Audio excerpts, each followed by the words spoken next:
నేపాల్‌ని అడ్డుపెట్టి China చేస్తున్న over యాక్షన్‌కి reverse game మనం నడిపామని మొన్ననే చెప్పాను నేను.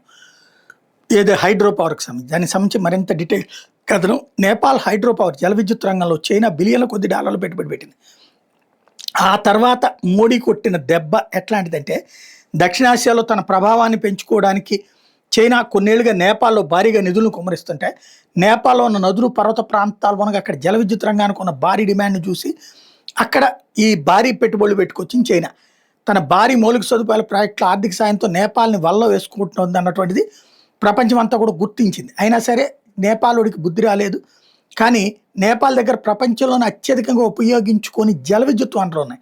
నేపాల్ భారీగా విద్యుత్తును ఉత్పత్తి చేయగలుగుతుంది. కానీ ఆ దేశీయ అవసరాలు చాలా తక్కువ. అందుమూలంగా ఆ ప్రాజెక్ట్ లాభాల్లో నడవాలంటే నేపాల్ ఆ కరెంట్‌ని ఇతర దేశాలకి ఎగుమతి చేసుకోవాలి. ఇక్కడ అసలైనటువంటి సమస్య అయింది. నేపాల్‌కి చైనాతో సరిహద్దున్న హిమాలయాల్ని దాటి చైనాకి భారీ విద్యుత్తు ఉత్పత్తి వెళ్ళాలంటే వందల కిలోమీటర్ల మేర లైన్స్ వేయాల్సి ఉంటుంది. నేపాల్ విద్యుత్తుని చైనా కొనుక్కోవడం సాధ్యం కాదు. ఇంకోటి చైనా దగ్గర ఆల్రెడీ మిగిలి విద్యుత్ ఉంది. ఇదే సందర్భంలో భారతదేశం ఆనుకునే ఉంటుంది. రోజు ఇక్కడికి వచ్చిపోతూనే ఉంటారు. చైనా అక్కడ డ్యామ్లు, పవర్ స్టేషన్లకి భారీగా పెట్టుబడులు పెడితే భారత్ చైనాతో పోటీపడి డబ్బులు అయితే కుమ్మరించలేదు. దానికి బదులుగా ఓ సులువైన అత్యంత శక్తివంతమైన పాలసీ తీసుకొచ్చింది. చైనా నిధులు నిర్మాణం లేకుండా లేకపోతే సాంకేతిక సహాయంతో నేపాల్లో నిర్మించే ఏ జల విద్యుత్ ప్రాజెక్టును కూడా భారతదేశం విద్యుత్ కొనుగోలు చేయదు అని తేల్చి చెప్పింది.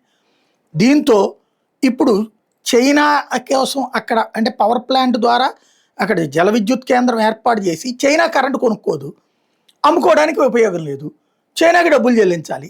ఇప్పుడు సచ్చినట్టు చైనాను వదిలిపెట్టి ఇండియా వైపుకి రావాల్సిన పరిస్థితిని ఇండియా సృష్టించింది. ఇది భారతదేశం వేసిన ఈ ఎత్తుగడ ఇప్పుడు షాక్ అయింది చైనాకి, నేపాల్కి.